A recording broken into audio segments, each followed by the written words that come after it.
आलम हुआ आज चुप देख कर, सारा आलम हुआ आज चुप देख कर, जुल्म वाली हवाओं का रुख देख कर, जुल्म वाली हवाओं का रुख देख कर, जिसने ये सब हुआ रो रहा हो समा, जिसने ये सब हुआ हो रहा वो समा, जा रहा जो उठाए वो मेरे गुनाह, जा रहा जो उठाए वो मेरे गुनाह, घोड़ों के निशान करते हैं बयां, घोड़ों के निशान करते हैं बयां। यीशु दोषी न था फिर भी कुचला गया,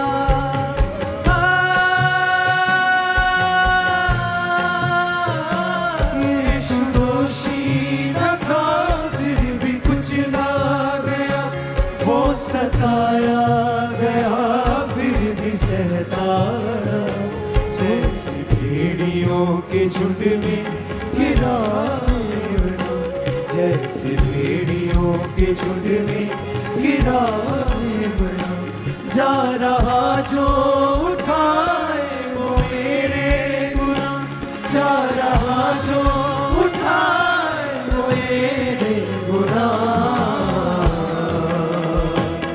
घोड़ों के निशान करते हैं बयां, घोड़ों के निशान करते हैं बयां, उसकी हड्डियों से मांस उतरता गया,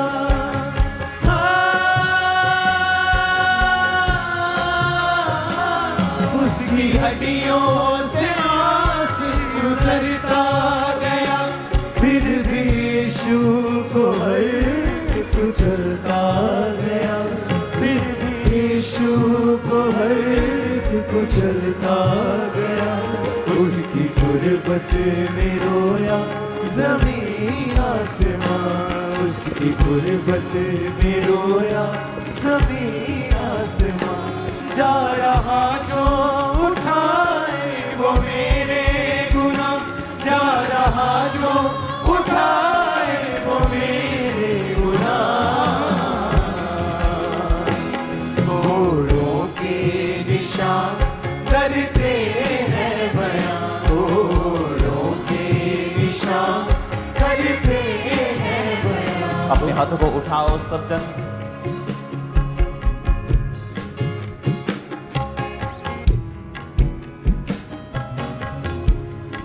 इस दुनिया के सबसे बेस्ट दिन की आपको बहुत बधाई हो।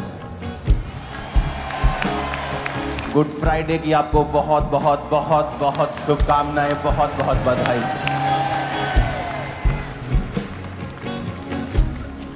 अपने हाथों को उठाओ। जो प्ले आपने देखा था अभी, मैं तो हैरान हूं। एक इंटरनेशनल पिक्चर क्वालिटी का, वो स्टैंडर्ड का वो प्ले, जीसस हालेलुया।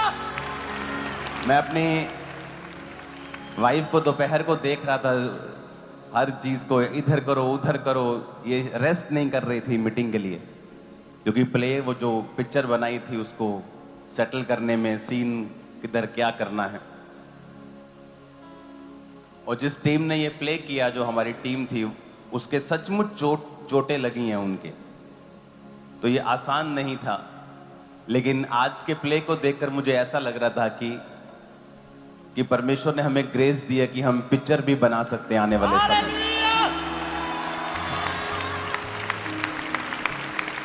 तो अगर ऐसा ही ये चर्च की टीम करके दिखाती रही, तो परमेश्वर की ग्रेस से एक शानदार मूवी भी खुदावंद के नाम में बनाई जाएगी।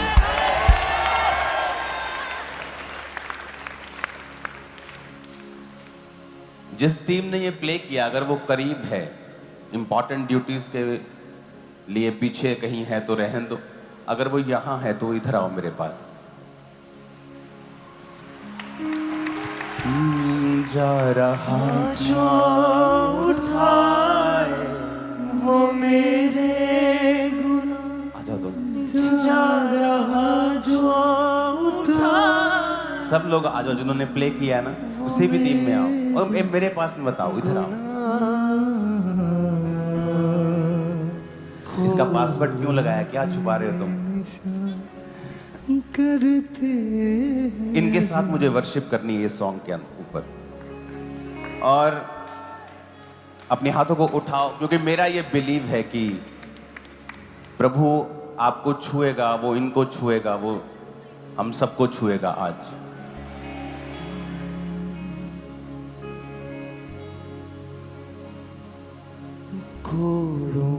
जा रहा जो उठाए वो मेरे गुनाह, जा रहा जो उठाए वो मेरे। और इतनी भीड़ नहीं चाहिए मेरे को, हमेशा ध्यान रखो। चले जाओ यहाँ से प्लीज।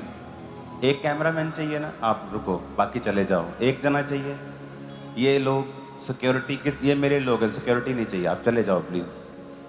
यहाँ थोड़ा माहौल रखो थोड़ा प्लीज। अपने हाथों को उठाओ। जा रहा जो उठाए वो मेरे, उठा के हाथों को वर्शिप करेंगे आज। जो उठाए वो मेरे गुनाह, कोड़ों के निशान करते हैं बयां, कोड़ों के निशान करते हैं बयां। जा रहा जो उठाए वो मेरे गुनाह, जा रहा जो उठाए वो मेरे गुनाह। कोड़ों के निशान करते हैं बयां, कोड़ों के निशान करते हैं बयां। यीशु दोषी न था फिर भी कुचला गया,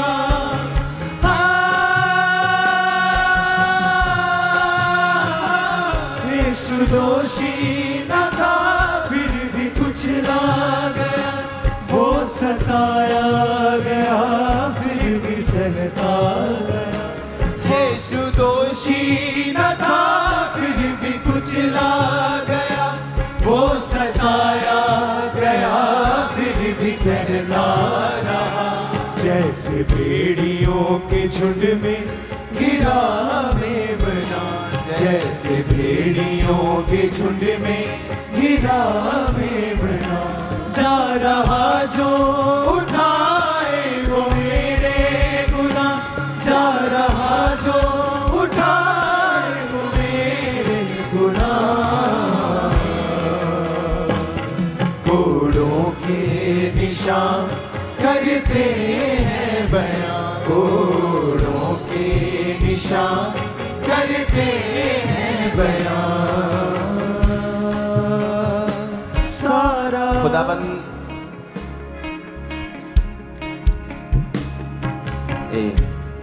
गिटार बिहेव करना। उसने कहा यीशु दोषी ना था फिर भी कुचला गया। यीशु मसीह के ऊपर 6 मुकदमे चले थे, 6 मुकदमे, 3 रिलीजियस, 3 सिविल। 3 मुकदमे धार्मिक थे और 3 मुकदमे सिविल थे, यानी दुनियावी थे। जो रिलीजियस मुकदमे थे, पहले वो हन्ना के पास चला जो महायाजक का ससुर था। दूसरा मुकदमा महायाजक जो हन्ना था, कैफा था, उसके पास चला। और तीसरा मुकदमा यहूदियों की जो अदालत थी उसमें चला। ये रिलीजियस मुकदमे थे। और 3 मुकदमे जो सिविल थे, वो पिलातुस के पास पहला मुकदमा चला। उसके बाद हेरोदेस के पास चला, फिर पिलातुस के पास उसे भेज दिया गया। और अगर आप लॉ देखें तो जीसस क्राइस्ट को पकड़ना इल्लीगल था उनके लॉ के मुताबिक। पहला लॉ यह था कि कोई भी रिलीजियस मुकदमा फीस्ट टाइम पे, त्योहारों के समय में नहीं चलाया जा सकता, क्योंकि वो त्योहारों का समय था, इसलिए जीसस क्राइस्ट यरूशलेम में थे। पर्व के दिन बाइबल में लिखा है जीसस यरूशलेम में थे, पर्व के दिन। तो ये इल्लीगल था पर्व के दिन किसी पर रिलीजियस मुकदमा चलाना, ये इल्लीगल था, ये लीगल नहीं था, पर फिर भी यीशु मसीह के ऊपर मुकदमा चलाया गया। लिखा हर एक कोर्ट का मेंबर जो है, जो इंडिविजुअली वोट करेगा जिसके खिलाफ कन्विक्शन हुई है, पर जीसस को यह मौका नहीं मिला कि हर एक व्यक्ति वोट करे कि सही है या गलत।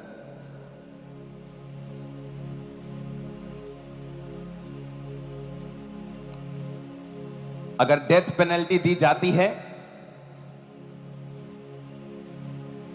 तो वो रात के समय में उसको देना एक इल्लीगल काम था। जिसको जो अक्यूज है उसको एक वकील देना उनका काम था, लेकिन जीसस को वो नहीं दिया गया था।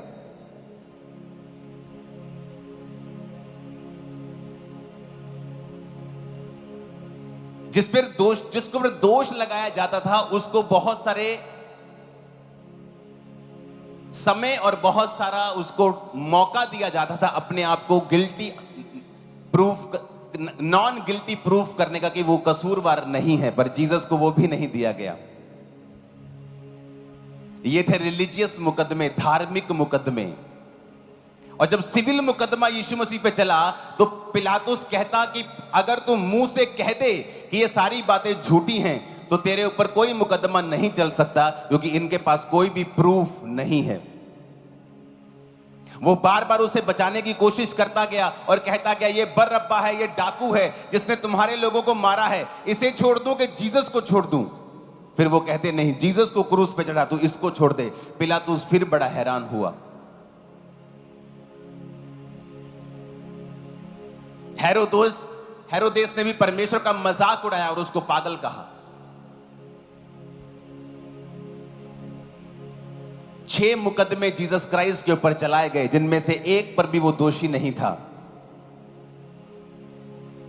आज उस समाज में जिसमें आप रहते हैं, क्या है गुड फ्राइडे मैसेज? जिस दुनिया में आप रहते हैं आपके साथ धक्का होता है, अन्याय होता है, आपकी फैमिली के द्वारा, आपके लोगों के द्वारा, आपके समाज के द्वारा, आपके आसपास रहने वाले लोगों के द्वारा, बड़े लोगों के द्वारा, किसी के भी द्वारा। और तभी जीसस ने मैसेज दिया है, दुनिया के थके हारे और बोझ नीचे दबे लोगों, मेरे पास आओ, मैं तुम्हें विश्राम दूंगा। अगर तुम मुकदमों से थक चुके हो, फॉल्स एक्यूजेशन से, झूठी तुम पर लगाई जाती हैं तोहमतें, तुम थक चुके हो, तो मेरे पास आओ, क्योंकि वो सारी चीजें मैंने तुम्हारे लिए सही हैं। और आज मैं आपको बता रहा हूं, जो विश्वासी मुकदमों के नीचे हैं, प्रभु ने आज मुझे कहा आप आजाद होने जा रहे हैं बड़ी विक्ट्री के साथ, क्योंकि जीसस ने आपके लिए सह लिया है। अगर उसने सिर्फ लहू बहाना होता तो वो आता, कोई उनको तलवार मार देता या उनको कुछ मार देता, वो लहू बहता और वो आपके और मेरे पापों की माफी का इंतजाम हो जाता। लेकिन बाइबल कहती है कि जीसस ने बिल्कुल राइट, बिल्कुल हर एक चीज का प्राइस पे किया है जीसस क्राइस्ट ने। उसने टॉर्चर सहा, 6 ट्रायल सहे, और बाइबल कहती है, मैं आपको कल भी ये बात बता चुका हूं, उसने मेंटल टॉर्चर सहा। कहां पर? गतसमनी के बाग में। गतसमनी का मतलब है ऑयल प्रेस, यानी तेल को प्रेस करने वाली मशीन। कि जब आप तेल में बादाम डालते हैं, ऑलिव डालते हैं, उसको पीसते हैं तो नीचे से तेल निकलता है। क्यों परमेश्वर ने गतसमनी बाग को चुना? क्योंकि परमेश्वर को मालूम था कि उसे भी ऑलिव्स की तरह, जैतून की तरह प्रेस किया जाएगा और वो ऑयल, वो मसा, वो ग्रेस निकलेगी जो तुम्हारे लोगों के लिए होगी। उसे मालूम था। और वचन कहता है कि जब वो गसमनी बाग के अंदर था तो वचन कहता है, जब आप पढ़ते हैं कि यीशु मसीह का जो पसीना था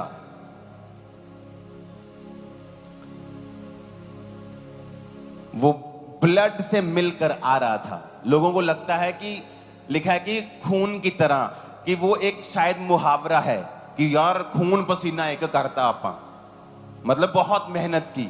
उनको लगता है कि शायद जीसस क्राइस्ट बहुत ज्यादा प्रार्थना में थे, कि मतलब ऐसा उन्होंने एज ए शाब्दिक एक इल्यूजन क्रिएट की है कि जीसस क्राइस्ट का पसीना ना लहू की माफिक निकल रहा था, लेकिन ऐसा नहीं था, ऐसा नहीं था। मैं आपको वचन से समझा सकता हूं।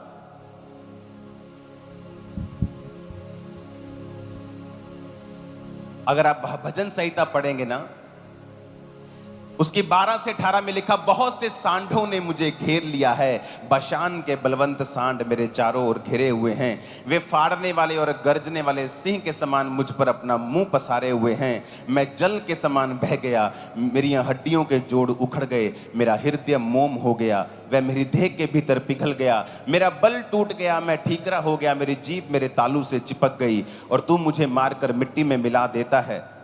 क्योंकि कुत्तों ने मुझे घेर लिया है, कुकर्मियों की मंडली मेरे चारों ओर मुझे घेरे हुए है। वे मेरे हाथ और मेरे पांव छेदते हैं, मैं अपनी हड्डियां गिन सकता हूं। वे मुझे देखते और निहारते हैं, वे मेरे वस्त्र आपस में बांटते हैं और मेरे पहरावे पर चिट्ठी डालते हैं।